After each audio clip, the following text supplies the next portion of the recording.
In 476 AD, the most powerful empire on Earth simply vanished. Not in a blaze of glory, not in one catastrophic battle, but slowly, methodically, like watching someone die in real time and being completely powerless to stop it. The terrifying part is that nobody saw it coming. Well, almost nobody.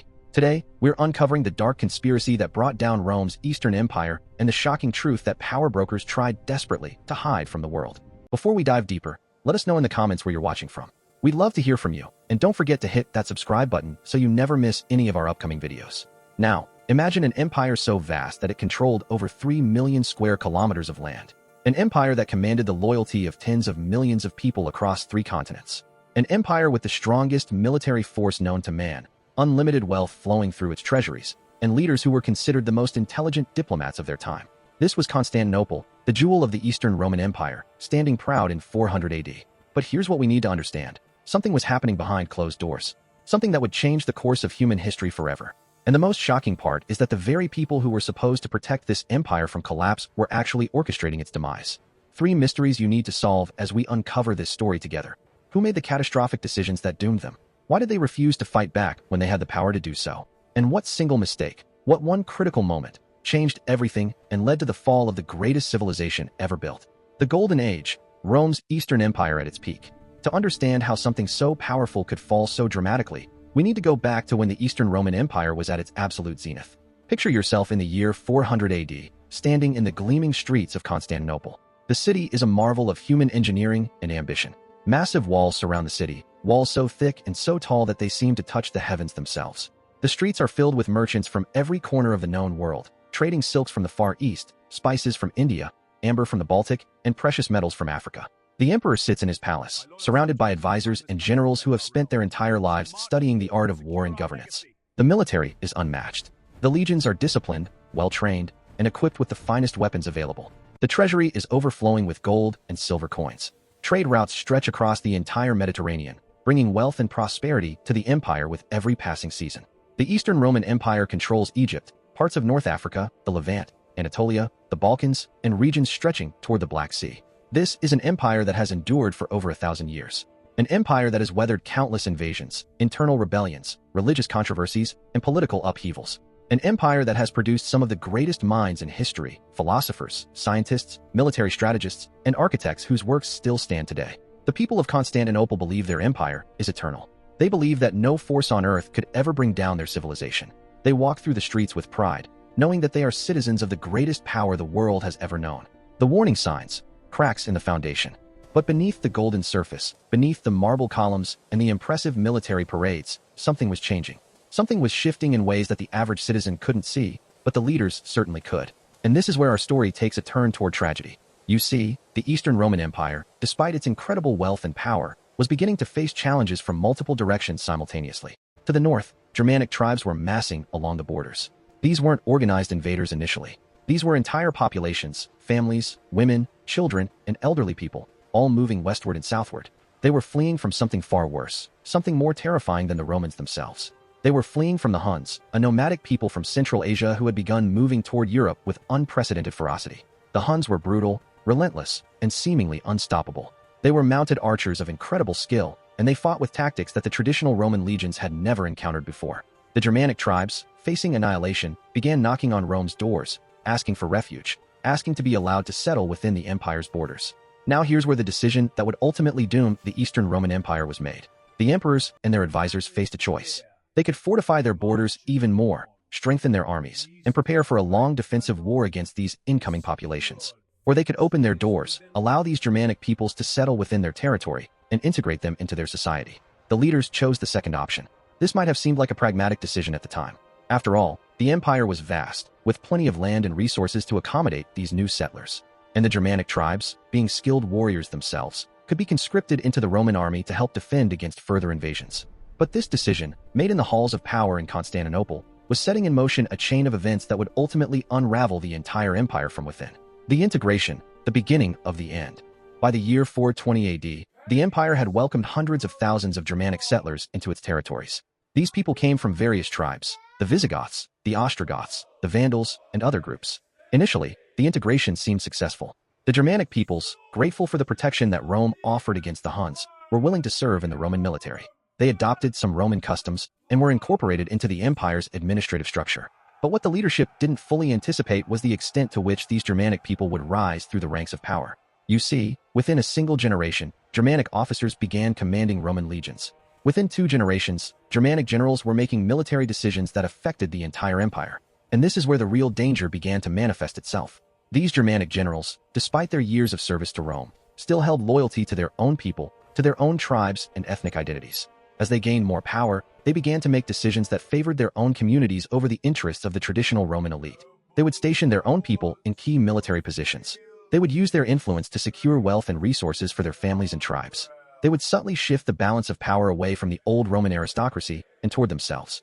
The traditional Roman leadership, the ancient families that had ruled the empire for over 1,000 years, began to feel their grip on power slipping away. But instead of uniting to address this challenge, they fractured. They turned on each other. Some of the old Roman families began making alliances with Germanic generals, hoping to maintain their influence. Others tried to resist the rising power of these newcomers, leading to internal conflicts and political intrigue that weakened the empire from within. By the year 440 AD, the Eastern Roman Empire was consumed with internal political struggles. Meanwhile, the threats from outside were growing worse. The Huns continued to press against the borders. Other Germanic tribes, not yet settled within the empire, continued to raid and attack Roman territories. The empire was being attacked from without and torn apart from within. The political chaos, corruption, and betrayal. The emperors themselves became pawns in a game being played by increasingly powerful generals and aristocratic families. A man named Marcus Aurelius the Younger, who served as emperor during the middle of the 5th century, found himself in an impossible position. He had been elevated to power, but his authority was constantly challenged by ambitious military leaders who saw the throne as an opportunity to grab power for themselves. Marcus Aurelius the Younger tried to maintain the old ways, tried to preserve the empire as it had existed for over 1,000 years. But he was surrounded by advisors who had their own agendas.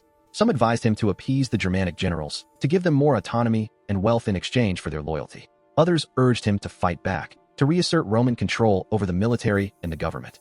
The emperor, caught between these competing factions, made compromises that satisfied no one.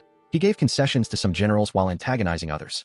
He raised taxes to fund the military while corruption ate away at the treasury from within. He made decisions that were meant to strengthen the empire, but instead accelerated its decline. Meanwhile, the common people of the Eastern Roman Empire were beginning to suffer. The constant wars against external enemies and the internal political chaos meant that resources were constantly being diverted to military campaigns. Crops were seized to feed soldiers. Young men were conscripted to fight in wars that seemed endless. Trade was disrupted because merchants were afraid to travel on roads that weren't secure. The economy, which had once been the engine of the empire's power, began to deteriorate. Inflation set in as the government constantly devalued the currency to pay for its wars. Unemployment increased as trade diminished. The middle class, which had been the backbone of Roman society, began to disappear, replaced by a growing population of desperate poor and an increasingly wealthy military elite. The generals rise to power. By the year 450 AD, the real power in the Eastern Roman Empire rested not with the emperor, but with the military commanders. And increasingly, these commanders were men of Germanic origin or Germanic sympathies. One such man was a general we can call Victor Germanicus, a half-Germanic, half-Roman officer who had risen through the ranks of the military through a combination of military skill and political cunning. Victor Germanicus had spent 30 years serving the empire, and during that time, he had become one of the most powerful men in Constantinople. He commanded legions that were personally loyal to him rather than to the emperor. He had accumulated enormous wealth through his military campaigns. He had connections throughout the government and the military establishment.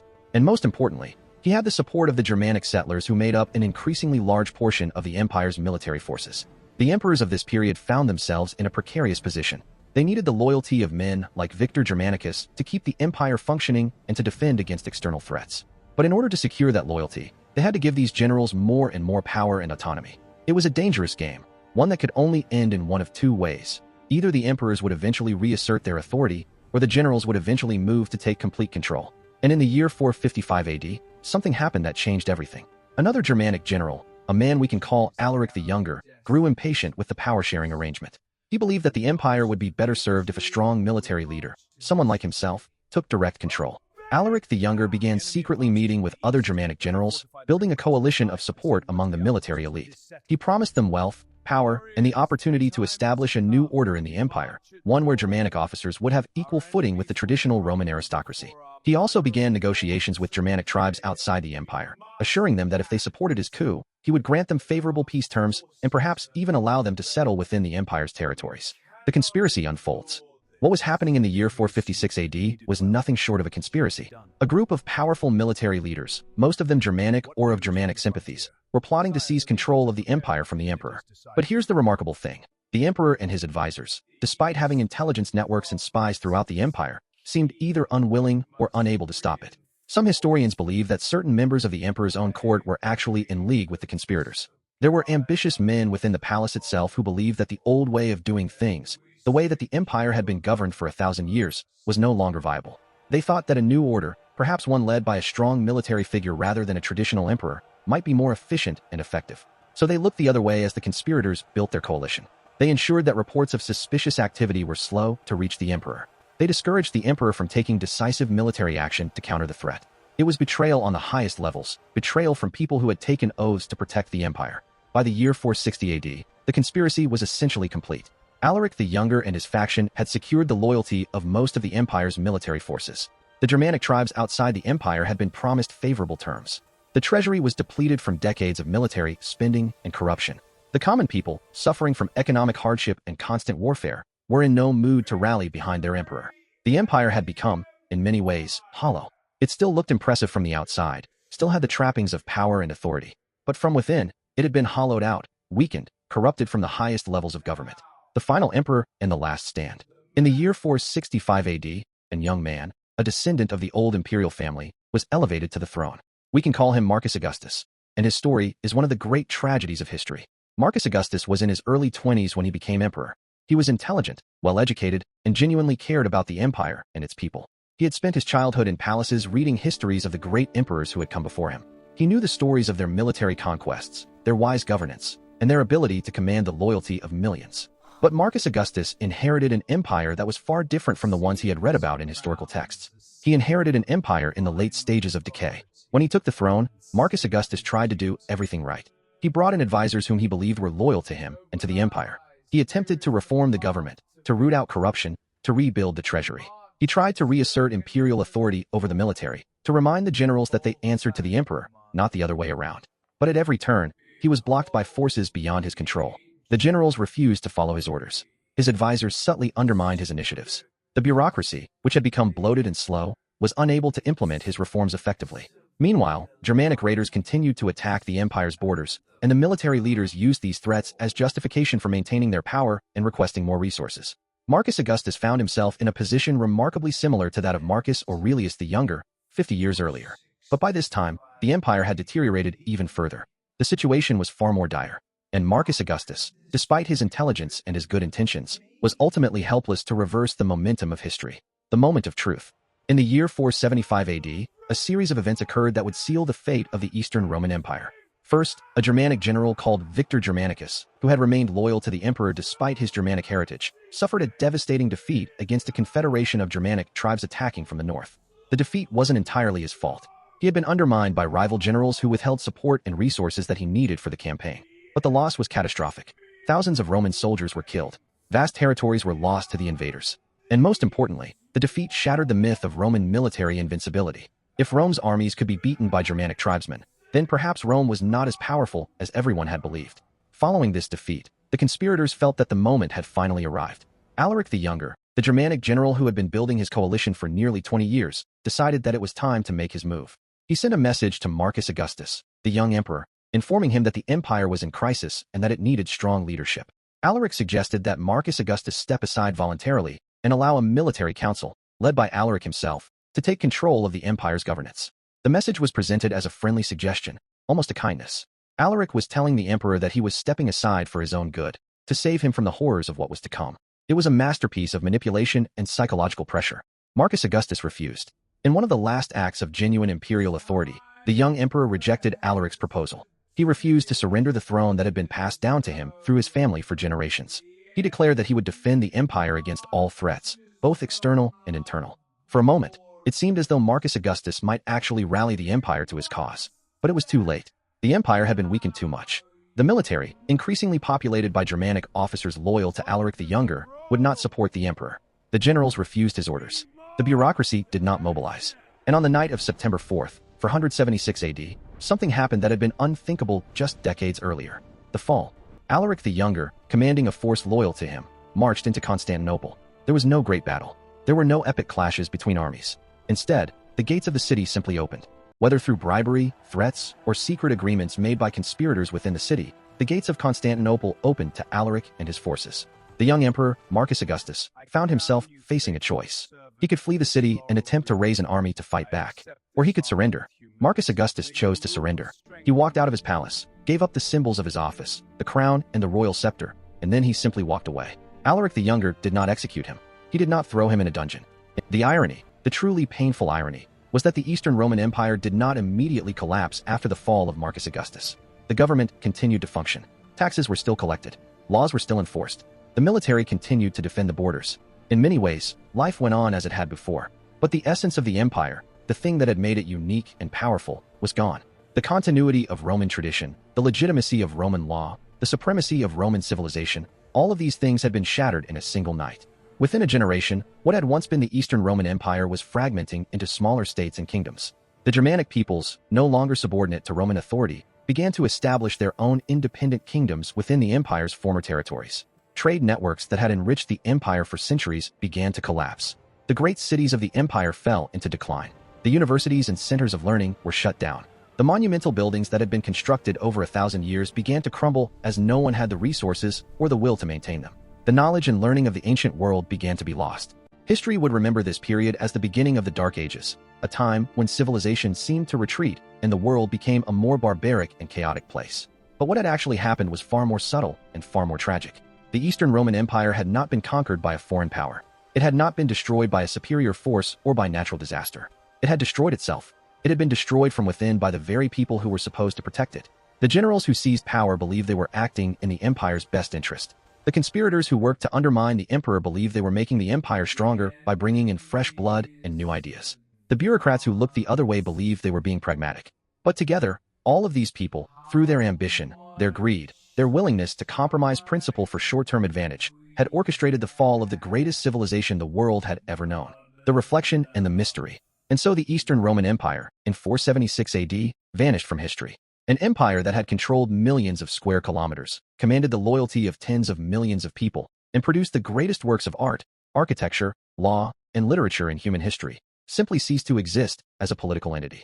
The speed of the fall is what astonishes historians to this day. How could something so powerful become so weak so quickly? How could a civilization so advanced and so wealthy end up in such a state of decline? The answer lies in the decisions that were made by those in power. The decision to open the borders to Germanic peoples. The decision to allow Germanic generals to rise through the ranks. The decision to prioritize short-term survival over long-term stability. The decision to compromise and negotiate when firmness and decisive action were needed. Every single one of these decisions seemed reasonable at the time. Every single one of them had advocates among the leadership who believed they were the right choice. But together, they created a cascade of consequences that ultimately brought the entire system crashing down. It's a tragedy of human nature, really. We are creatures who tend to think in the short term, who focus on our immediate advantage rather than the long-term health of the systems we depend on. We are vulnerable to the appeals of those who promise us solutions, even when those solutions are fundamentally flawed. We are willing to compromise our principles if we believe it will secure our position or our wealth. And perhaps most importantly, we are often blind to the existential threats that are developing around us until it's too late to do anything about them.